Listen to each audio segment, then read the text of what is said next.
प्रवीण तरडे यांनी देखील सपत्नीक मतदानाचा हक्क बजावलेला आहे।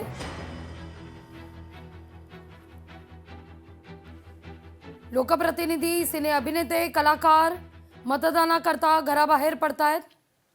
प्रवीण तरडे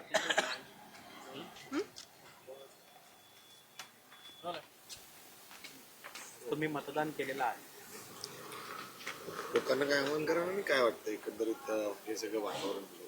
काही नाही, लोकांना आव्हान तेच नेहमीच, मतदान करा।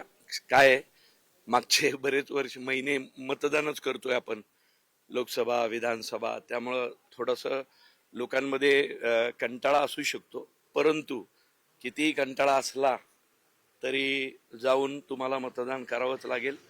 कारण आत्ताच्या या निवडणुका तर आपल्या गल्लीबोळातल्या प्रश्नांच्या आहेत, त्यामुळे जास्त महत्वाची आहे।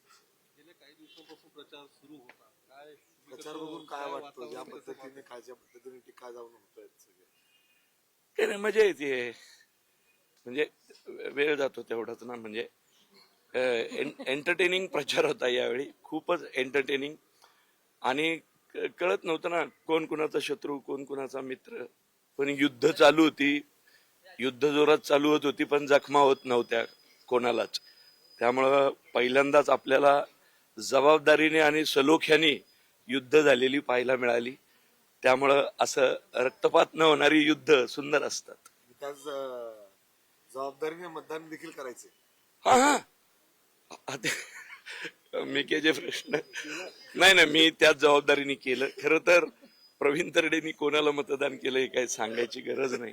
यंदाची निवडणूक जी आहे ती आपण जर पाहिली तर गुन्हेगारी या पार्श्वभूमीवर अनेक प्रकरणात त्याच्यातली गाजली, आणि तुम्ही पुणेकर म्हणून या संपूर्ण विषयाचे जाणकार देखील आहात।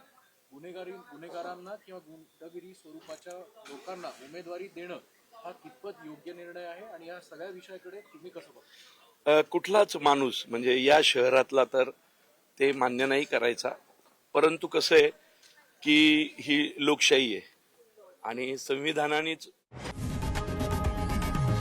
लोकशाही मराठी ऐका, पहा, जागरूक रहा।